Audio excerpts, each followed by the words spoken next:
Oke, kita lanjutkan kuliah kita yang kemarin.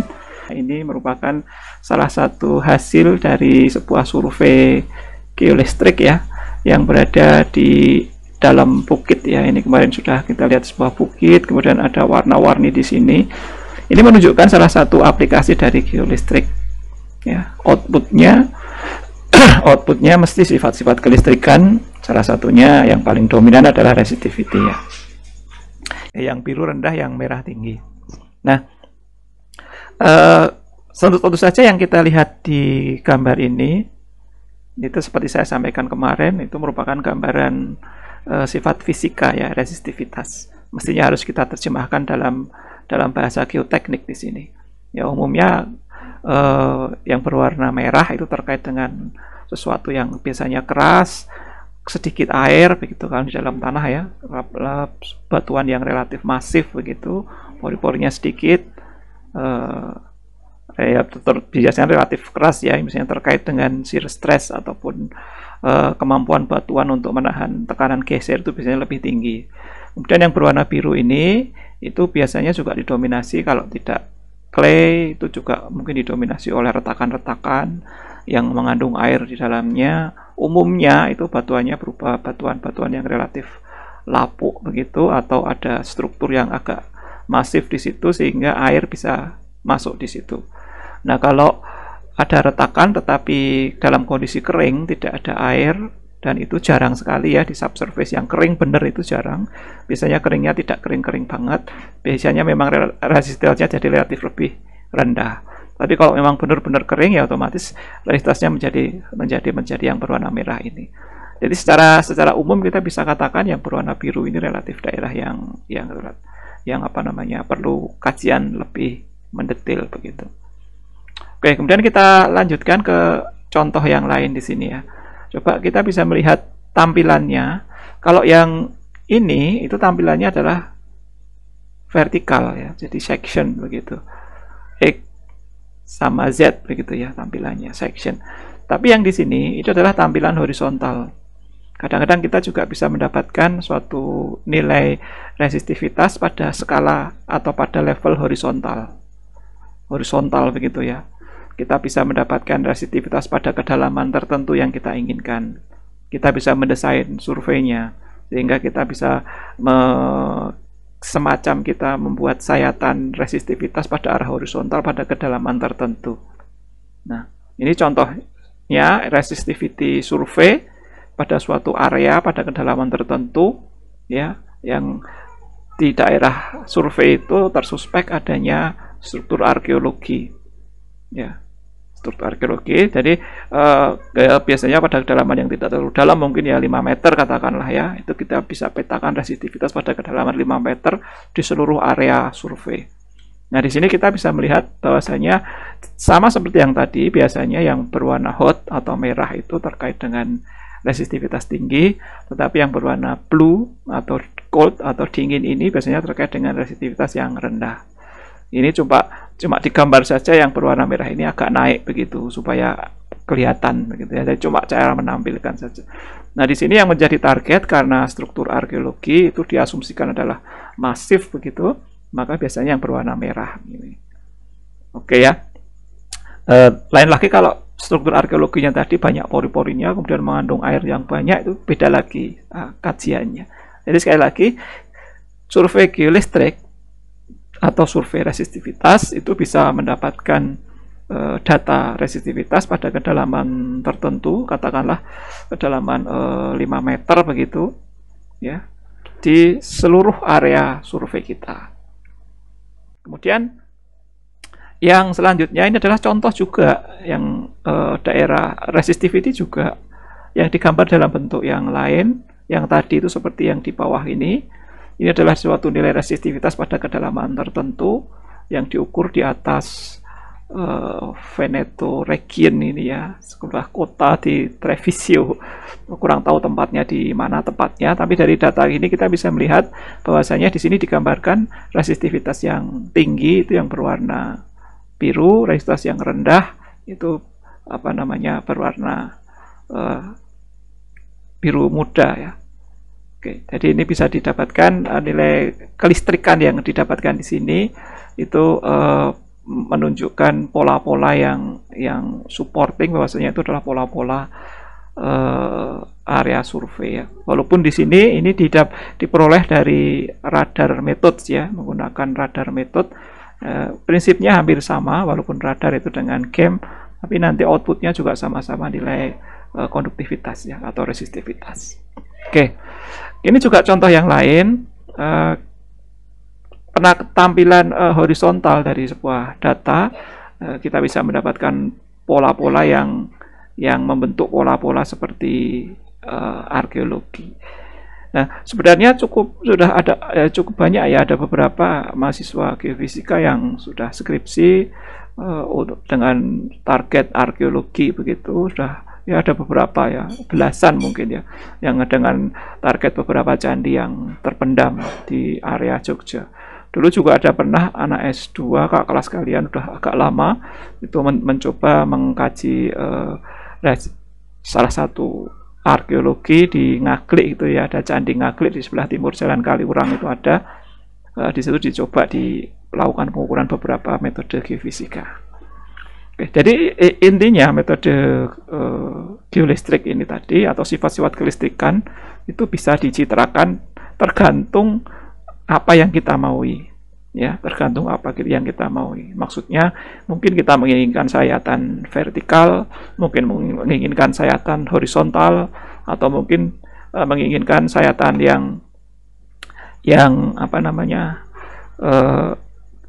bebas begitu ya, yang semacam 3D atau lintasan-lintasan tertentu. Oke, kemudian saya lanjutkan lagi.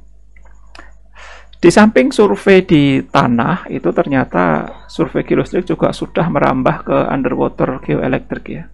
Jadi saat-saat ini itu memang sudah bisa geoelektrik itu dilakukan di underwater. Kita tahu bahwasanya air yang ada di atas ini itu otomatis resistivitasnya relatif rendah ya. Sehingga bisa dikatakan dominan arus itu akan mengalir lewat air ini. Ya, tetapi karena yang digunakan untuk elektroda di sini adalah capacitive coupling. Nanti kalian coba searching ya di Google apa itu capacitive coupling yang apa namanya yang memungkinkan itu elektroda itu tidak dipasang, tidak ditancapkan di bawah tanah, tapi hanya ditempelkan saja. Ya, sehingga dari sini arus bisa diinjeksikan, kemudian potensial juga bisa diukur. Oke. Jadi jangan dibayangkan ini ada di laut lepas yang dalam, itu enggak, biasanya hanya di sungai atau perairan dangkal saja, yang kedalamannya tidak lebih dari 50 meter ya. Jadi yang dangkal-dangkal saja. Apa namanya? Karena kalau terlalu dalam juga tidak begitu efektif nantinya. Nah, survei seperti ini sudah ada di Indonesia ya, tapi hanya beberapa saja yang meminta, khususnya yang terkait dengan geoteknik, tetapi di bagian atau di tepi apa namanya pantai begitu ya, atau tepi sungai besar. Dulu pernah PSE itu bekerja sama dengan sebuah perusahaan untuk mencoba menggunakan survei ini ya, apa namanya underwater geoelektrik ini. Oke. Hasilnya kira-kira semacam ini ya. Jadi di sini ada air yang berwarna biru ini, resistivitasnya sangat rendah. Kemudian ini adalah data pada jam ini ya. Ini satuannya adalah jam, nanti bisa dikonversi ke jarak dengan tahu kelajuan kapalnya. Jadi apa semacam kapal yang menarik kabel begitu ya di bawah laut begitu ya. Kapalnya di atas tapi kabelnya di bawah laut. Sehingga didapatkan nilai resistivitas sebagai fungsi waktu gini ya. Nanti ini bisa diterjemahkan dalam bentuk jarak. Nah, di sini kita bisa mendapatkan walaupun datanya tidak sebagus data di land, tapi paling tidak kita bisa mendapatkan pola-pola bahwasanya pada jarak mungkin 15 lebih 51 begini, ini ada anomali resistivitas yang agak rendah dibandingkan dengan yang lainnya yang agak tinggi gitu. Nah, jadi apa namanya harus diketahui pada jam sekian itu kapal pada posisi di mana. Biasanya terikat dengan GPS sehingga bisa tahu persis pada posisi mana, pada jam berapa survei itu terlaksana. Oke. Kira-kira seperti ini. Jadi memang sudah bisa ya survei geolistrik laut itu. Kemudian ini contoh yang lain lagi dalam gambar yang tidak berwarna, itu mendapatkan gambar yang hampir mirip seperti ini, tetapi cuma cara mengkonturnya saja berbeda. Didapatkan jarak semacam ini, data semacam ini ya. Sama yang di bagian atas ini adalah air danau di sini, kemudian yang di bagian bawah ini adalah resistivitasnya. Sekali lagi tidak mudah melakukan inversi. Walaupun di salah satu software yang sering dipakai itu sudah mensupport underwater survey ya, atau survei bawah air, itu di software itu ada, tetapi karena keterbatasan data jadi belum bisa mencoba. Mungkin kalau kalian bisa punya koneksi dan bisa mengusahakan data geolistrik underwater gitu, mungkin kalian bisa meminta data sekunder itu kemudian dikerjakan untuk tesis. Ya, sudah ada datanya, nanti softwarenya sudah ada, tapi belum pernah ada yang nyoba karena belum punya datanya. Ya. Jadi sebenarnya di geofisika juga ada tank gitu ya, tank besar begitu, akuarium besar yang bisa diisi air dan bisa digunakan untuk pemodelan survei underwater begitu ya. Tapi belum pernah ada yang mencoba survei itu di skala lab. Oke, kemudian ini adalah contoh yang lain. Ini adalah contoh di sebuah landfill begitu, timbunan tanah begitu ya. Kita bisa melihat ada dari peta ini di suatu tempat di di CT gini ya, kurang tahu ini tempatnya di mana, di suatu area di sini, area timbunan kelihatannya. Dilakukan pengukuran beberapa lintasan ya.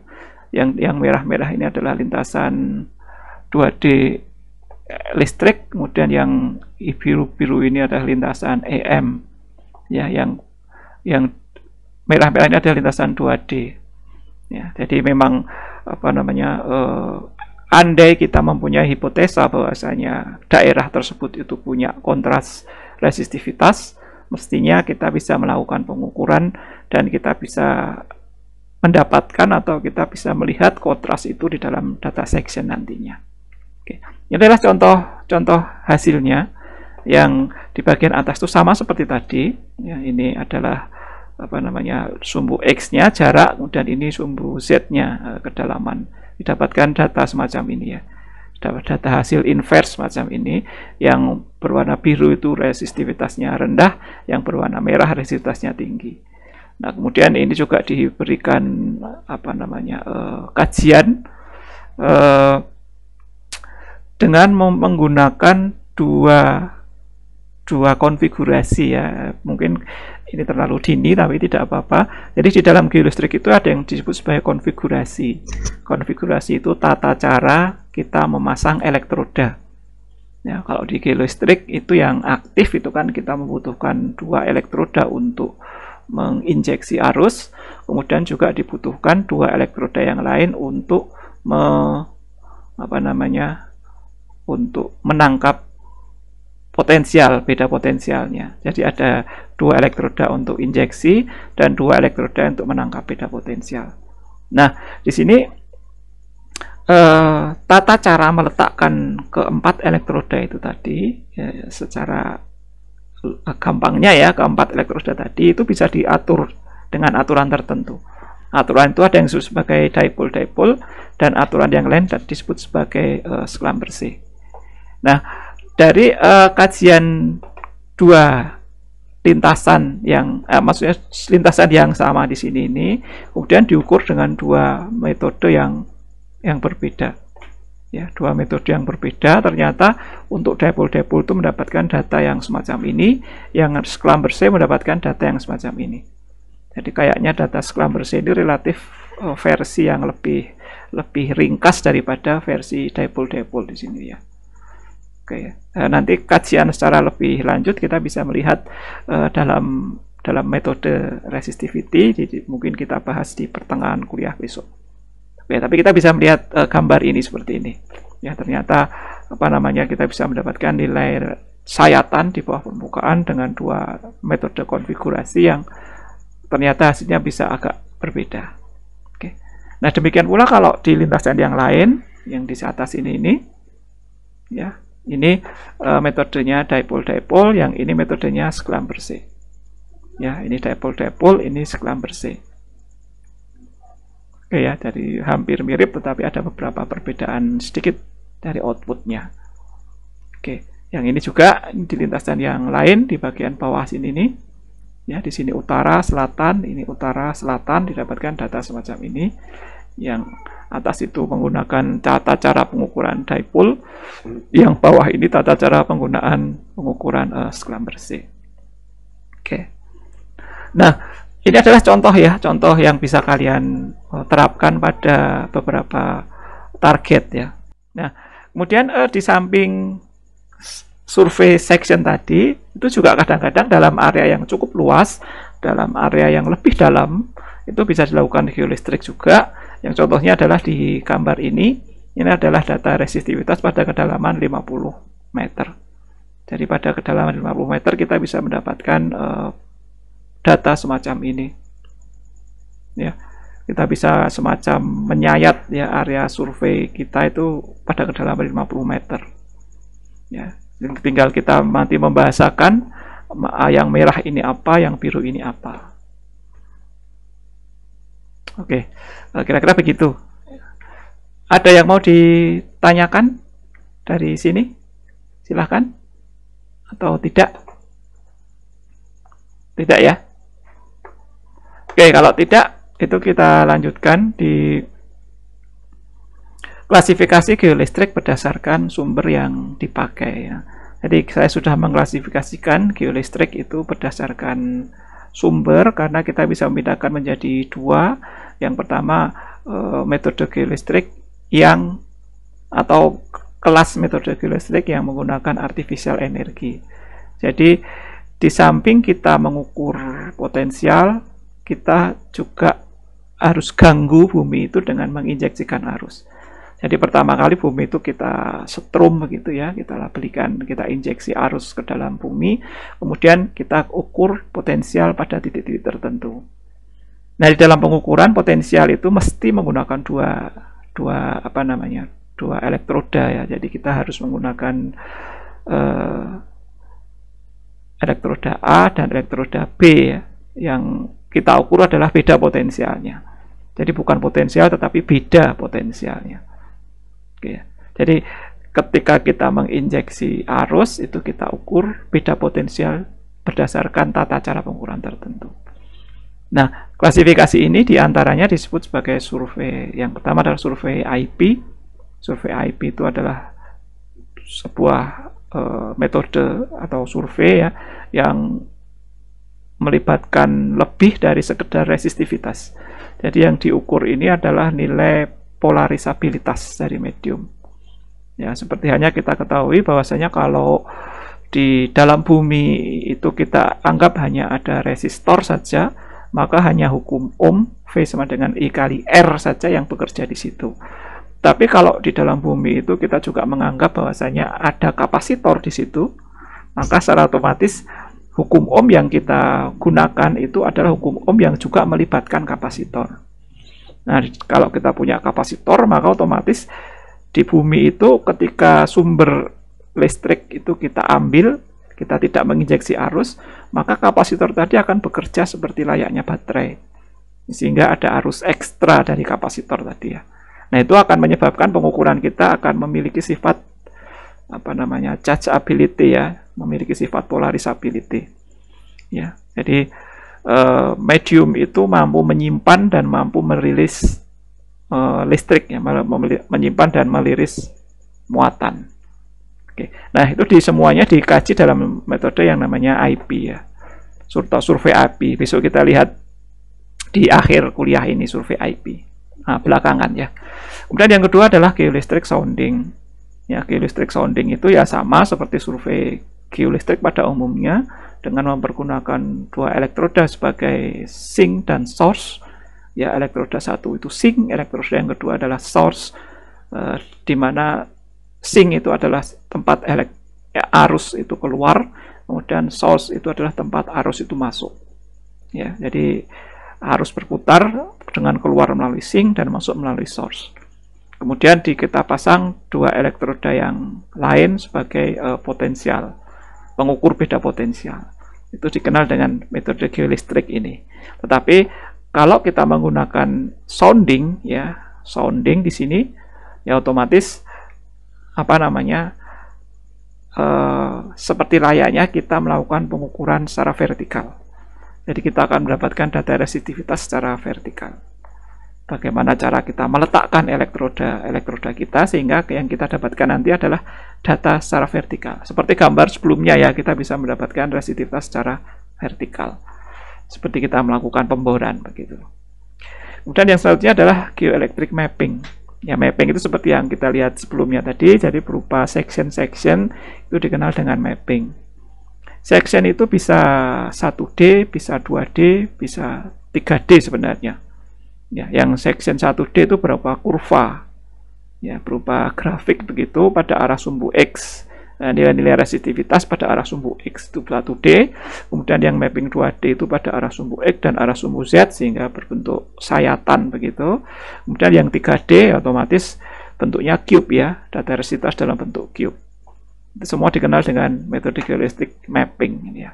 Sebenarnya mapping sama sounding ini sering berkolaborasi. Ya, sounding yang banyak itu juga akan menghasilkan mapping.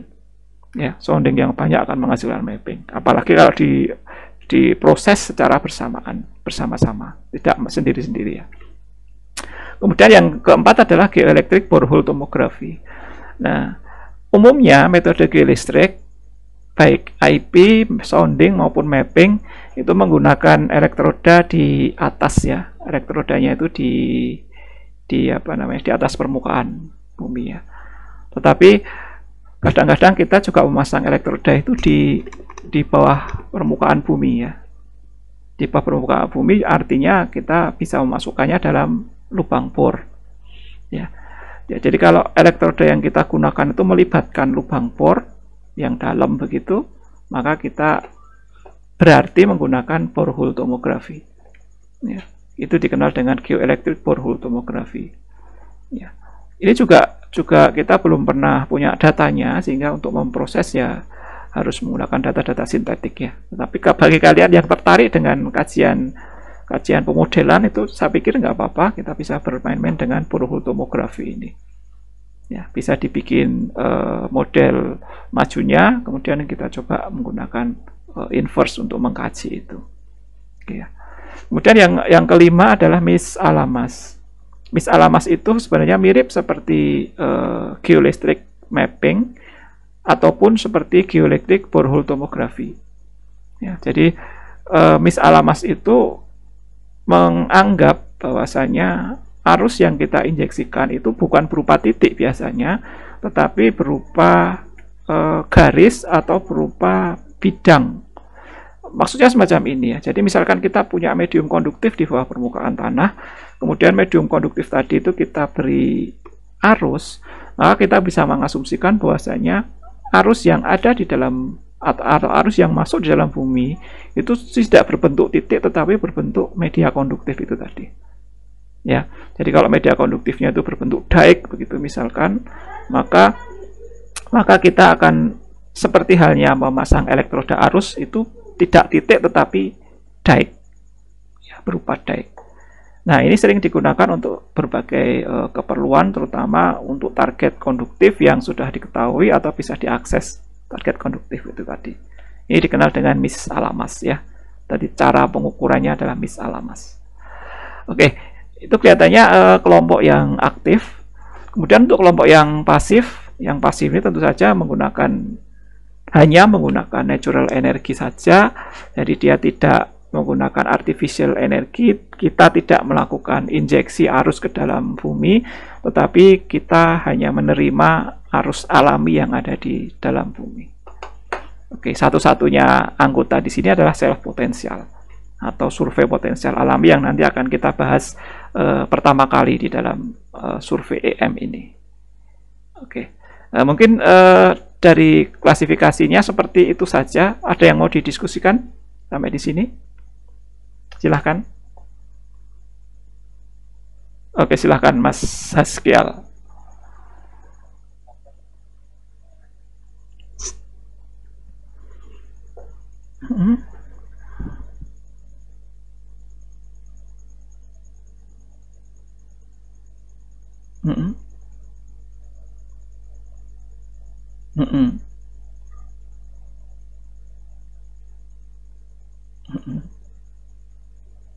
Iya, iya. Oke, terima kasih Mas Haskial ya. Jadi memang orang menyebutnya ada berbagai macam ya. Jadi contohnya yang geoelectric sounding itu ada yang menyebut sebagai vertical electrical sounding (VES) begitu. Nah, kemudian untuk geoelectric mapping itu tadi itu ada yang menyebutnya sebagai ERT, electrical resistivity tomography. Jadi orang itu membayangkan seperti kita melakukan USG gitu ya, karena kita mengukur dari permukaan, kita mendapatkan sayatan bawah permukaan. Itu kadang-kadang orang itu menyebutnya sebagai electrical resistivity tomography. Jadi sebenarnya merupakan istilah saja Mas Haskial ya. Jadi itu sama dengan geoelectric mapping yang kita sebut di sini. Ya. Nah, beberapa istilah tadi ternyata juga dibawa ke dalam beberapa buku-buku yang ada atau beberapa istilah di paper-paper. Tapi prinsipnya sama, ERT dan mapping itu sama, Mas Haskial. Oke, silakan kalau ada yang mau ditanyakan. Izin bertanya, ya, kalau tadi kan Bapak menyampaikan kalau misalnya yang geoelectric sounding satu dimensi itu kalau misalnya datanya banyak itu bisa dijadikan data mapping 2 dimensi. Nah, kalau misalnya data 2 dimensi mapping itu bisa dijadikan data 3 dimensi nggak ya Pak pemodelannya? Terima kasih. Oke, sama-sama. Oke, bagus sekali Pak. Jadi memang survei mapping itu sebenarnya itu kan kombinasi dari 1D pada arah horizontal dan arah vertikal ya. Jadi kita bisa mendapatkan data section begitu. Bedanya survei 1D, 2D, dan 3D itu adalah di prosesnya. Jadi kalau kita survei 1D banyak begitu, jejer-jejer begitu ya, saling berjajar begitu, tapi kita proses dalam software 2 dimensi itu dikenal dengan 2D model ya, atau jadinya adalah 2D section gitu. Nah, demikian pula kalau kita survei 1D banyak gitu dan membentuk pola luasan begitu ya, dan kita memprosesnya dengan model 3D, bisa juga nanti kita akan mendapatkan model yang 3D ya, model 3D. Jadi mengolahnya langsung 3D begitu. Tidak 1D yang dikontur ulang itu tidak. Ya, tidak seperti itu. Jadi sebenarnya survei 1D itu merupakan basic dari sebuah pengukuran geoelektronik yang nanti bisa dikembangkan menjadi 2D maupun 3D, tergantung cara prosesnya. Oke, jadi pertanyaan ini tadi sebenarnya juga bisa disederhanakan seperti itu ya. Penyebutan 1D, 2D, dan 3D itu adalah di prosesnya, processingnya. Ya, jadi data-data 1D sekali lagi bisa diproses secara 3D. Jadi 3D, model 3D itu bukan dari 1D profil gitu yang kemudian dikontur ya menjadi 3D, kan bisa toh? Tidak seperti itu. Itu tetap 1D modelnya, tetapi cuma divisualisasikan menjadi 3D atau dibikin interpolasi begitu ya, atau cross korelasi atau korelasi antar titik-titik 1D tadi. Oke, begitu Mbak. Jadi memang bisa yang section-section yang banyak tadi itu menjadi 3D, tetapi kalau pengen itu adalah model 3D ya berarti diproses dengan software 3D. Tetapi kalau hanya dari data section tadi kita tata begitu, kemudian kita kontur, mungkin kalian pernah mendengar rockwork begitu ya, dikontur pakai rockwork, kemudian menjadi cube resistivity, itu tetap 2D. Tetap 2D, tapi kita visualisasikan dengan 3D. Begitu ya, Mbak, kira-kira. Halo? Iya, Pak, terima kasih. Ya. Mungkin ada lagi yang mau ditanyakan? Silahkan. kita lebih banyak diskusi saja di sini karena kelihatannya kalian sebenarnya sudah pinter-pinter. Cuma saya cuma mengulang saja. Ada lagi? Silahkan. Atau ada yang mau menambahkan? Mas Suhari kalau mau menambahkan silahkan Mas Suhari. Oke Pak, emang yang mungkin sering jadi permasalahan itu lebih ke nama tadi sih Pak, di apa ya, termasuk kadang-kadang teman-teman yang mungkin di lingkungan saya gitu karena biasanya kita melakukan pengukuran PES atau sounding ini dengan selang bersih, seolah-olah bahwa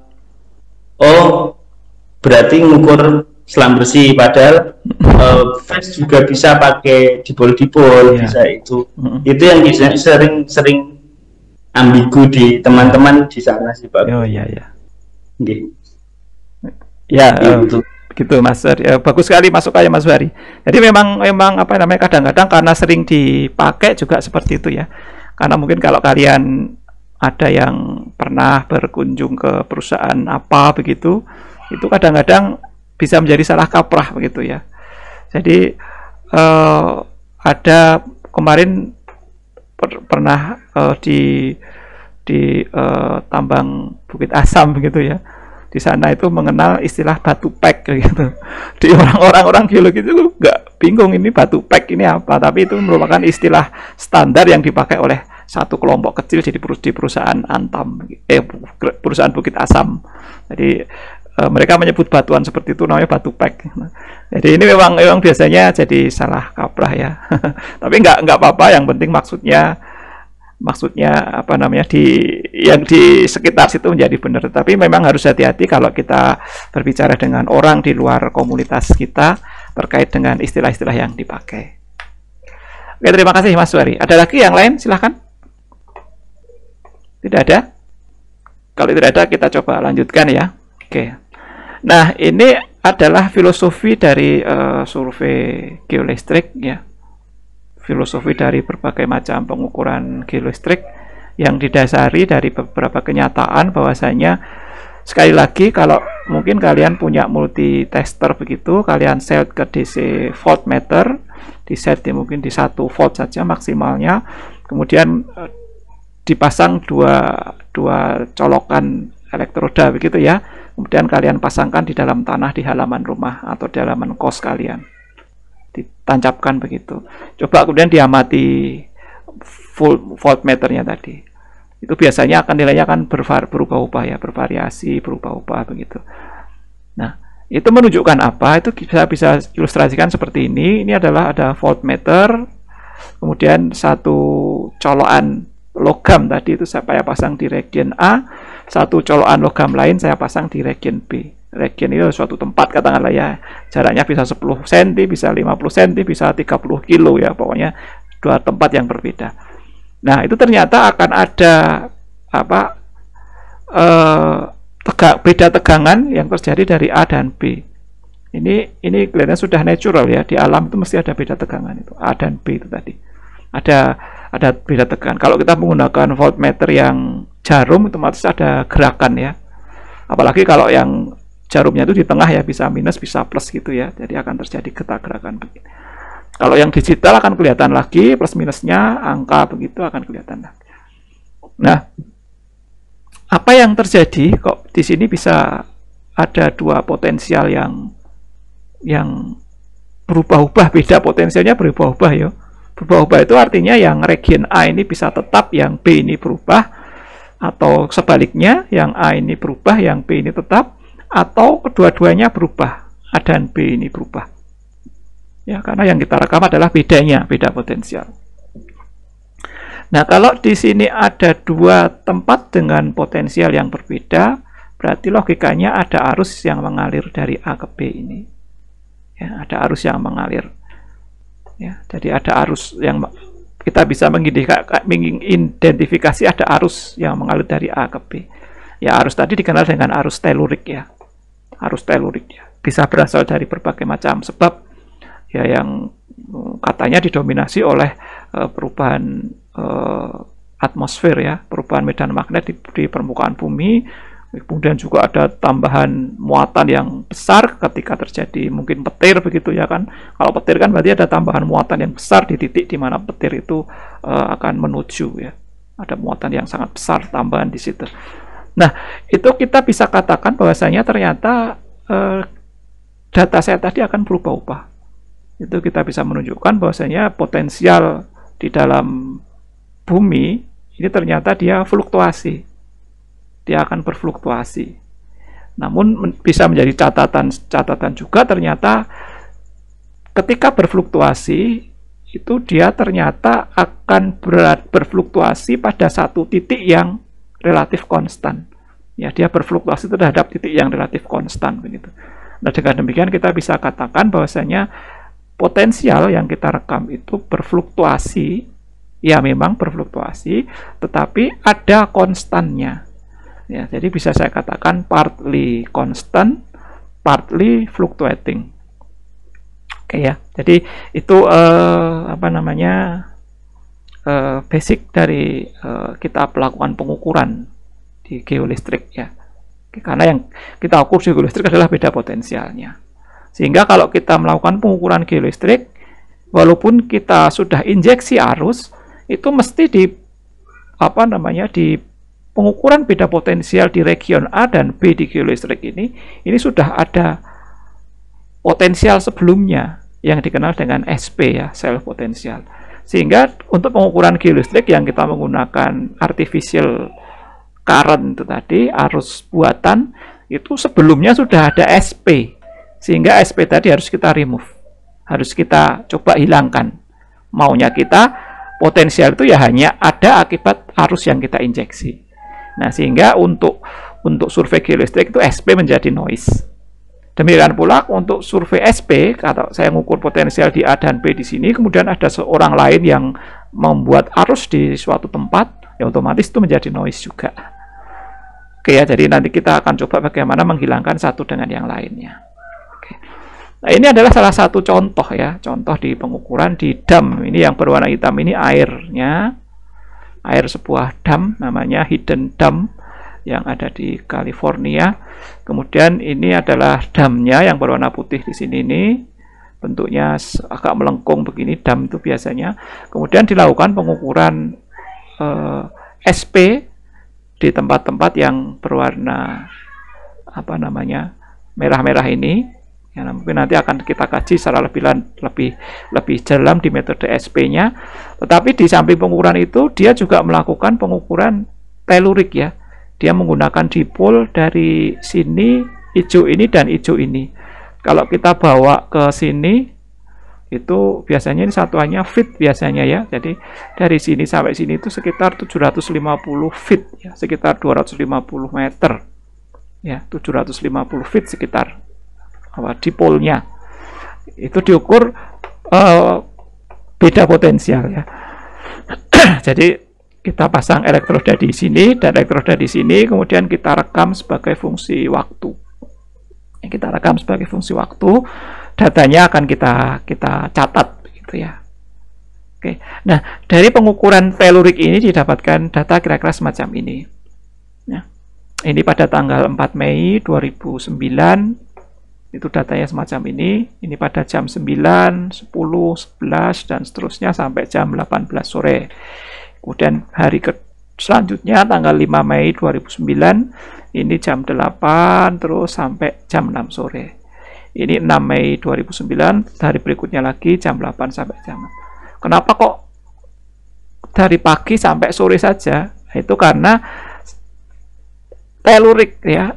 Arus telurik yang terekam ini itu digunakan untuk mengkoreksi SP yang didapatkan, yang diukur ini ya. Jadi kita lihat rentang waktunya ini, rentang waktu survei ya, rentang waktu survei dari jam 9 sampai jam 18 gitu. Rentang waktu survei, sehingga pada saat itu juga direkam teluriknya. Tetapi dari sini kita tidak fokus ke koreksiannya itu, nanti kita fokus ke koreksiannya. Di sini kita fokus ke datanya ya. Hari demi hari ini, data ini terekam sebagai microvolt per feet. Ini satuan apa? Kalau ada yang tahu, microvolt per feet. Ada yang tahu satuan apa? microvolt per feet. Silakan. masih inget toh pelajaran elektronikanya atau fisika dasar 2. Satuan apa kira-kira Mas, Mbak? Halo. masih mengikuti kan? Halo? Halo, ini saya masih nyambung. Oke. Ada yang tahu microvolt per feet satuan apa? Satuan medan. Ya, satuan medan listrik ya. Jadi medan itu E sama dengan minus dV per dx ya. dV-nya itu beda potensial, itu berarti satuannya volt, per dx jarak, ini satuannya feet ya. Jadi microvolt per feet. Ini adalah satuan dari medan. Sehingga kalau kita kembali lagi ke data ini tadi, berarti saya ukur bedanya, saya dapatkan dV, kemudian saya ukur jaraknya dari titik hijau 1 ke hijau yang kedua sekitar 750 feet tadi, kemudian kita bagikan ya, kita bagi dengan 750 feet, kita dapatkan data yang ini ya. Jadi ini hampir sama dengan data potensial, tapi ini data E, data medan E.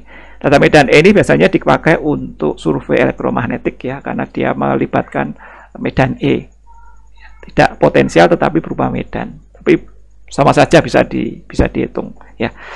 Oke, nah dari sini kita bisa melihat bahwasanya ada fluktuasi juga medan E itu tadi sebagai fungsi waktu, tetapi kita bisa mencatat bahwasanya di samping berfluktuasi itu medan E dengan kata lain adalah potensialnya itu ternyata relatif konstan pada nilai tertentu ya, relatif konstan. Ya, kelihatan jelas pada hari ke-7 ini ya, itu relatif konstan pada nilai tertentu. Nah, dari sini kita bisa katakan bahwasanya bisa medan listrik dengan kata lain adalah potensial di suatu tempat itu bisa ada sebagian itu berfluktuasi, nilai potensialnya itu berundulasi begitu, berfluktuasi, tapi sebagian yang lain adalah konstan. Nah, itu nanti larinya akan ke metode SP yang dipakai ya. Kalau metode SP yang dipakai adalah seperti yang gambar sebelumnya dulu, yang gambar di di TPA sampah gitu. Itu adalah metode SP yang fungsi spasial. Jadi fungsi spasial kita hanya mengambil komponen yang konstan saja. Ya, yang konstan saja. Tetapi kalau survei SP dipakai untuk monitoring sesuatu ya berarti kita menggunakan komponen yang non spasial. Tadi komponen yang berfluktuasi itu tadi. Oke, jadi dari sini kita bisa melihat ya ternyata benar data SP itu berfluktuasi, tetapi dia punya nilai atau dia berfluktuasi pada suatu nilai konstan tertentu. Oke, nah apa penyebab dari perubahan nilai konstan tadi ataupun perubahan yang berfluktuasi tadi itu bisa dilihat dari berbagai macam jenis ya. Ini ada contohnya yang kita kenal dengan sumber-sumber potensial ya. Sumber potensial yang alami, yang mungkin yang ada di alam ini ternyata banyak sekali penyebab alami yang mengakibatkan itu ada tambahan potensial di suatu tempat atau menimbulkan beda potensial dengan tempat yang lain.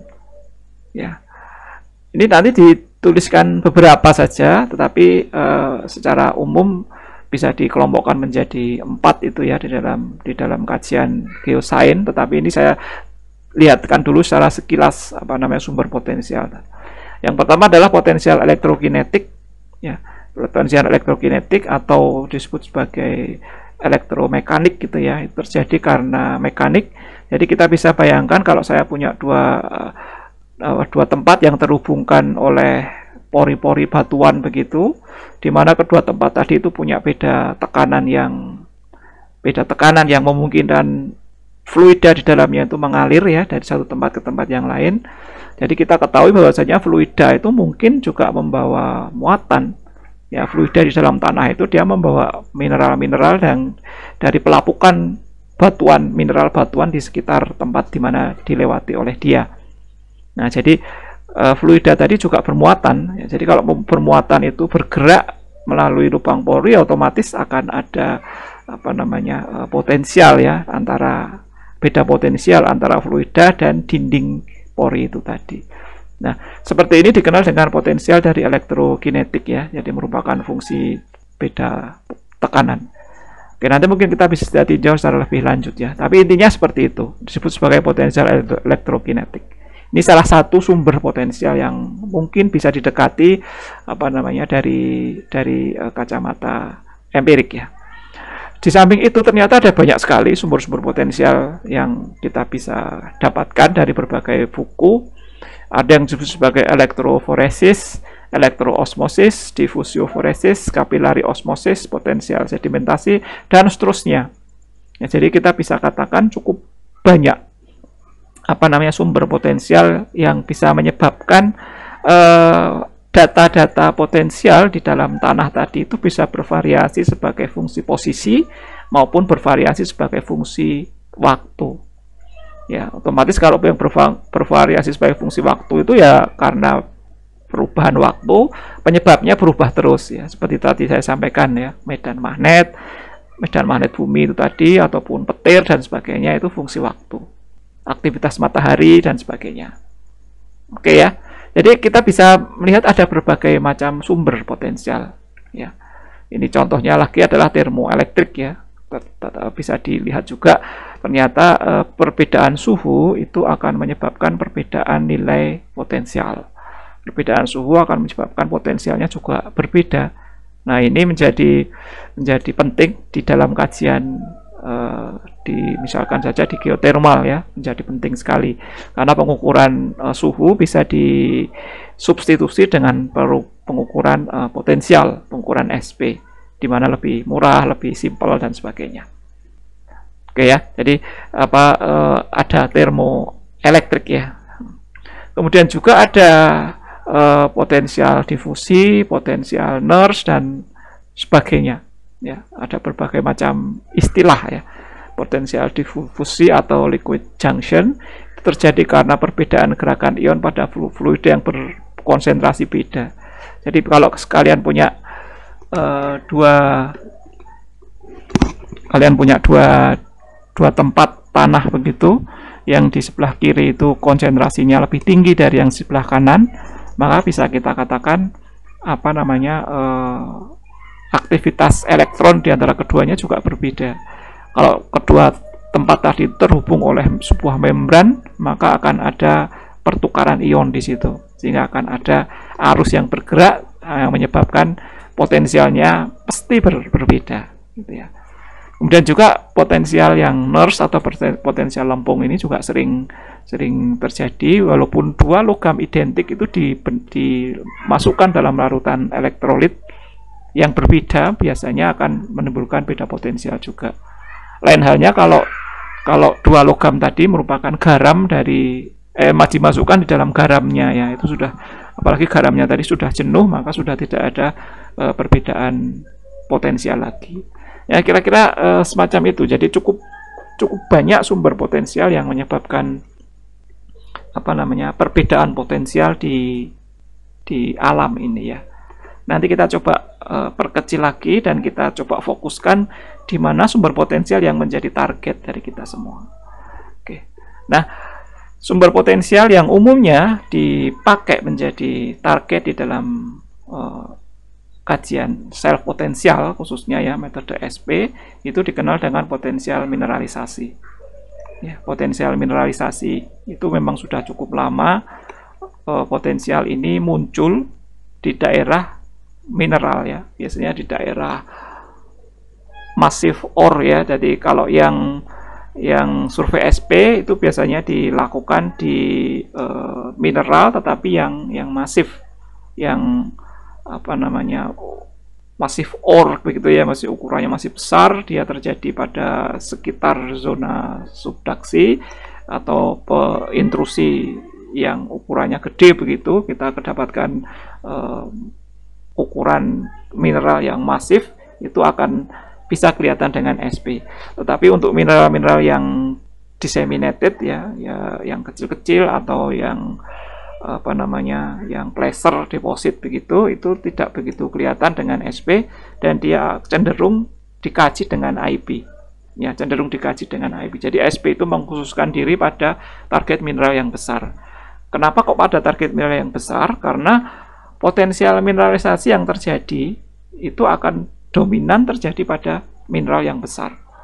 Ya, jadi mineral besar itu seperti nampaknya apa namanya batu baterai yang kita pasang di dalam tanah gitu ya. Batu baterai yang kita pasang di dalam tanah sehingga apa namanya kita akan mendapatkan potensial yang berbeda karena kita pasang batu baterai di situ.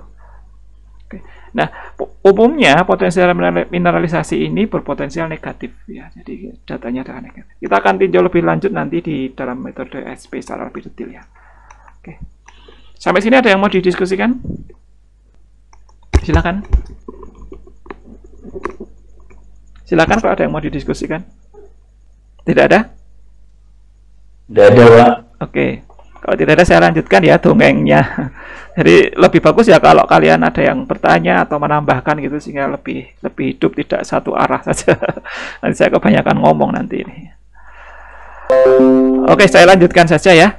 Nah, kemudian kita lihat bagaimana cara arus itu mengalir di dalam bumi. Ya, selama ini sebenarnya ada 4 sih, yang satu lewat plasma, tetapi kita tidak tinjau karena sudah terlalu tinggi sekali ya itu. Kalau plasma berarti kita harus sudah bermain-main di apa namanya di hukumnya hukum plasma gitu ya, yang melibatkan apa namanya muatan yang berkecepatan tinggi ya. Ya, di dalam kuantum ya, di dalam mekanika atau kelistrikan kuantum. Tapi di sini kita hanya memandang apa namanya secara sederhana. Jadi secara kelistrikan yang lama begitu ya, yang tidak sampai ke plasma, itu arus itu bisa mengalir di dalam bumi melalui 3 kondisi. Yang pertama, arus itu mengalir lewat konduksi ohmik ya, elektronik. Jadi kita ketahui bahwasanya media-media padat yang ada di dalam bumi itu bisa mengalirkan arus. Walaupun kalau padat banget itu ya arusnya yang bisa dilewatkan sedikit sekali karena resistivitasnya sangat besar gitu ya. Tapi bisa. Nah, arus yang lewat di dalam bumi dengan melalui media padat itu dikenal dengan konduksi ohmik ya, atau konduksi elektronik. Ya, konduksi elektronik. Tetapi di dalam bumi ini sebagian besar itu batu-batuan itu juga mengandung pori-pori ya, dia punya pori-pori, di dalam pori-porinya juga terisi fluida. Dan umumnya fluida yang mengisi pori-pori itu punya konduktivitas yang lebih tinggi bila dibandingkan dengan batuan padatnya. Sehingga kalau saya menjadi listrik, saya lebih suka lewat fluida itu tadi. Ya, lebih suka lewat fluida. Oleh karena itu juga bisa dikatakan selain melalui konduksi ohmik, itu arus itu juga mengalir melalui konduksi yang kedua ini, yang elektrolitik ini. Kalau menurut kalian, kalau kalian anggap misalkan kalian itu menjadi muatan begitu ya, itu kalau kita diminta melewati sebuah batuan yang di bawah tanah tadi, yang ada pori-porinya, kemudian ada fluidanya, itu kira-kira kalian lebih suka lewat ohmik apa lewat elektrolitik? Silakan, salah satu, monggo silakan. Saya minta pendapatnya saja. Kalau kalian berlaku, kalau kalian bertindak seperti muatan begitu ya, itu lebih suka lewat air, lewat fluidanya atau lewat apa namanya padatnya? Silakan. Fluida, Pak. Lewat fluida ya, Mas Suhari ya. Ya, okay. Tinggal ngitut mengalir aja. Ya, kira-kira kenapa ya? Mungkin saya minta yang lain saja. Mungkin Mbak Hilma saja dulu. Mbak Hilma, gimana Mbak Hilma? Lewat elektrolitik, Mbak. Karena kalau Pak Suhari tadi mengalir gitu ya, tinggal kentir gitu. Kalau Mbak Hilma, kira-kira kenapa? Ya, karena mediumnya lebih mudah untuk dilewati. Lebih konduktif gitu ya. Oke. Oke. Kalau Mbak Rika, halo Mbak Rika, masih on ini? Iya Pak. Silahkan. Lewat apa? Lewat cairan karena ada juga. Karena ada ion-ionnya. Ada ion-ionnya. Oh ya ya. Jadi istilahnya konduktivitasnya lebih tinggi gitu ya. Ya kalau saya sih juga iya. Saya kalau lewat jalan raya begitu ya, saya suka lewat jalan raya yang kosong ya, yang sepi, mudah, mulus, halus gitu, daripada lewat jalan yang susah, sempit, ngeronjal gitu ya. Itu juga kelistrikan juga semacam itu. Nah, jadi ini bisa akan membawa pengertian kita itu tentang resistivitas batuan atau konduktivitas batuan. Ya, konduktivitas atau resistivitas batuan. Sehingga kalau kita punya batuan yang ada pori-porinya dan ada fluida di dalamnya, itu resistivitas yang diukur itu cenderung resistivitas fluidanya. Karena apa? Karena fluidanya lebih dominan. Fluida itu lebih disukai dilewati oleh arus karena dia memiliki konduktivitas yang lebih besar, lebih mudah dilewati oleh arus. Nah, dengan demikian sebenarnya kalau kita mengukur resistivitas di dalam sebuah batuan itu ya kita lihat dulu batuan tadi ada pori-porinya tidak, ada airnya tidak. Jadi kalau kita punya batu pasir yang ada pori-porinya tetapi tidak ada airnya, dengan batu pasir yang ada pori-porinya dan ada airnya, itu otomatis nilai resistivitasnya akan berbeda sangat jauh ya, karena air tadi yang cukup dominan, sehingga air ini menjadi sesuatu yang sangat penting di dalam geolistrik. Bisa dikatakan dia menjadi target utama, dia menjadi penyebab atau tertuduh utama di dalam kajian geolistrik. Ada air tidak pertama kali itu dulu. Di dalam survei tempat kita survei itu ada air tidak. Karena air itu akan membawa resistivitas ya. Nah, begitu ya. Jadi di dalam geolistrik itu resistivitas sebuah media itu akan mengikuti hukum yang dominan air, yaitu hukum Archi namanya. Ya, hukum Archi itu adalah suatu persamaan perumusan resistivitas dari sebuah batuan yang ternyata hanya dihitung dari resistivitas fluidanya saja. Gitu ya, itu nanti akan kita lihat hukum Archi. Oke ya, ini dari dua. Kemudian yang ketiga adalah konduksi dielektrik ya. Mungkin kalian pernah mendengar bahwasanya gelombang medan listrik itu bisa muncul akibat adanya medan magnet yang bolak-balik ya, menjadi EM itu tadi. Nah, itu akan ada arus yang bisa mengalir karena peristiwa itu yang disebut sebagai konduksi dielektrik. Ini nanti secara umum akan dilihat di metode EM ya, nanti akan disampaikan oleh Pak Budi ya, atau survei EM. Oke. Nah, yang pertama kali konduksi elektronik itu kira-kira semacam ini ya. Saya punya sebuah batuan, langsung saja ke batuan ya, dengan luas penampang A, panjangnya L, maka secara definisi, by definition, itu resistivitas dari batuan semacam ini itu sama dengan besarnya resistan dari batuan ini dikalikan luas penampang dibagi panjangnya ya. Jadi resistivitas ini terkait dengan R, A, dan L. Kalau resistannya semakin besar, maka resistivitasnya bisa jadi semakin besar. Kalau A ini semakin besar, maka resistivitasnya juga semakin besar. Kalau L ini semakin besar, maka resistivitasnya menjadi semakin kecil. Ya, jadi kira-kira kaitannya semacam ini. Jadi kaitan antara Ru, R, A, dan L. Oke ya. Nah, kalau kita R ini kan tidak bisa diukur tanpa kita malah menginjeksi arus ya. R itu tidak bisa diukur tanpa kita menginjeksi arus, kemudian kita mengukur potensialnya. Jadi R itu variabel kelistrikan yang hanya bisa diukur dengan kalau kita tahu V, kalau kita tahu I yang kita injeksikan ke situ. Nah, sehingga kita bisa dapatkan L sama dengan V per I ya. Potensial yang diukur sepanjang L di sini ini pada arus injeksi yang kita masukkan. Oke, jadi ini hukum yang paling mendasar yang akan kita pakai nantinya secara menerus di metode geolistrik atau di survei geolistrik ya. Kemudian yang kedua yang seperti saya sampaikan tadi, konduksi elektrolitik itu memang paling mendominasi di dalam kajian kelistrikan di tanah ya. Karena seperti saya sampaikan sebelumnya, pori-pori yang ada di dalam tanah itu umumnya ada airnya. Nah, sehingga resistivitas daripada bulk medium di suatu tempat di bawah permukaan bumi yang ada pori-porinya, yang ada fluidanya, itu bisa didekati dengan persamaan semacam ini. Ya.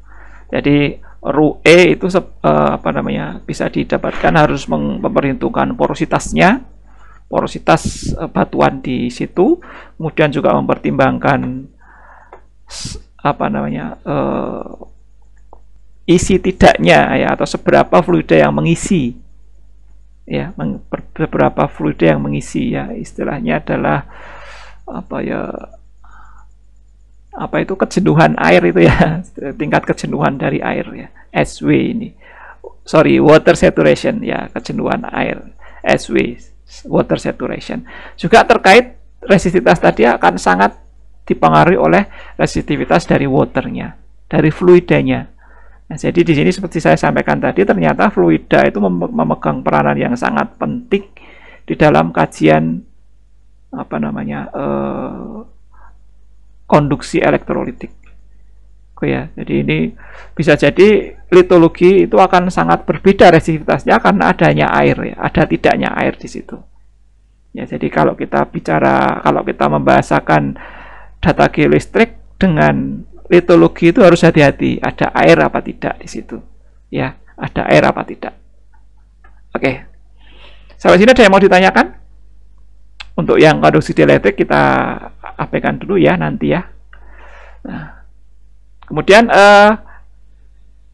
kita perkenalkan sedikit tentang potensial polarisasi. Ya, potensial polarisasi yang seperti saya sampaikan tadi di IP tadi ya, di survei IP.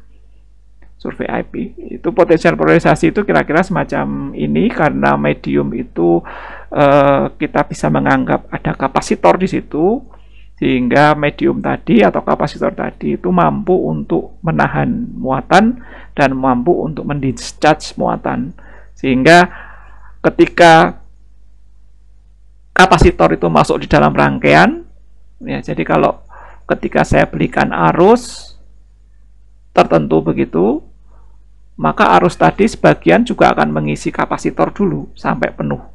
Lalu itu yang menyebabkan ketika arus itu dimatikan, itu potensial yang terukur itu tidak serta-merta menjadi nol, yang mestinya menjadi nol.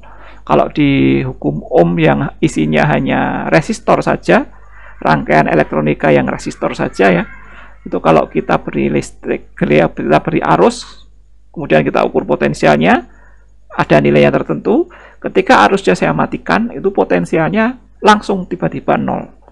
Tetapi kalau kita berikan kapasitor di dalam rangkaian itu, seri katakanlah, maka ceritanya menjadi lain.